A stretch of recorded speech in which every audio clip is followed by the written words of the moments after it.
Archery. A few weeks ago, you would have seen me doing an unboxing on the PSE Shootdown Pro. So the box didn't have a great deal in it. It was literally the bow and a manual. That was it. There was no hats, there's no lanyards, there's nothing else. So just having a look at it, it's a really good bow. It's got some holes here. There's one there, there's a couple down the bottom here to add accessories. It also has the double stabilizer mount, which is great. I quite like the lower ones. It's got the twin holes here and here for your arrow rest. It's got an adjustable cable, you can move it in and out. Everything you'd need from a bow. It also has the 220 shim system, so they pull in, I don't know if you can see, just down in here, that little thing there. Just you put a tool on there and you can pull that out, and as long as the shims you put in there equal 220, then you're correct. You're correct. So you can change, the thickness on each side, but it needs to equal 220.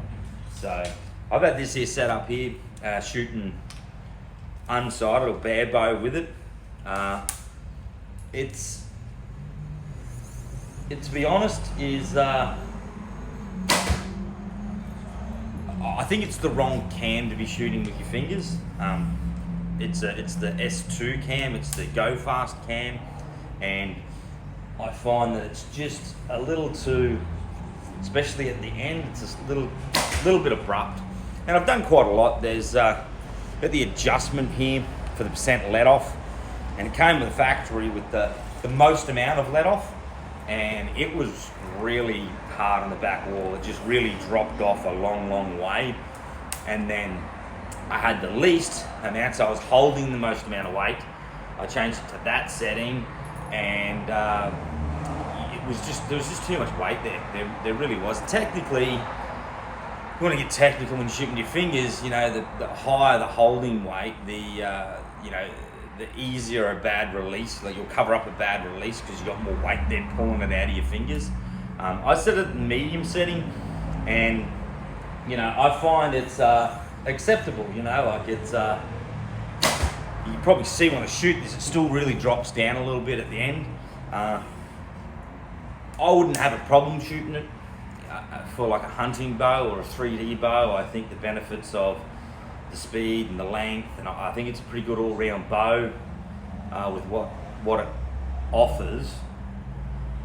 I'd prefer to maybe have a shot of this with one of the other cams and see how it goes with your fingers. With I think there's like 3 cam options. So,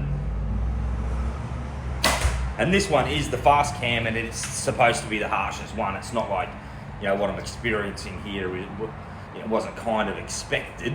Like I had no idea what it was going to feel like, but the truth of the matter is, it is the go hard. It's the fast. If you want speed, if you want all that, this is the cam you get, and you're gonna sacrifice a little bit of the smooth and the easy to draw.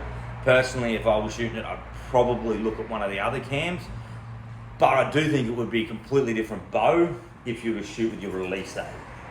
So,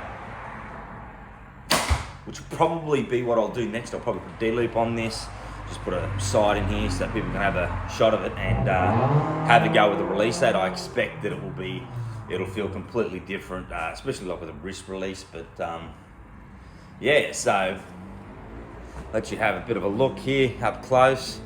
Easy just cam adjustments like all the PSE, just to get your little Allen key out there, and you can adjust that. You can adjust your let off, you can adjust your draw length. Virtually all the cams have a whole bunch of different lengths they can do. It's a solid little limb pocket. You can see like they've kept the weight down. Like, there's a lot of stuff there that other people can have on limb pockets that aren't there, probably because you don't need it. It's got the triangle for your quivers.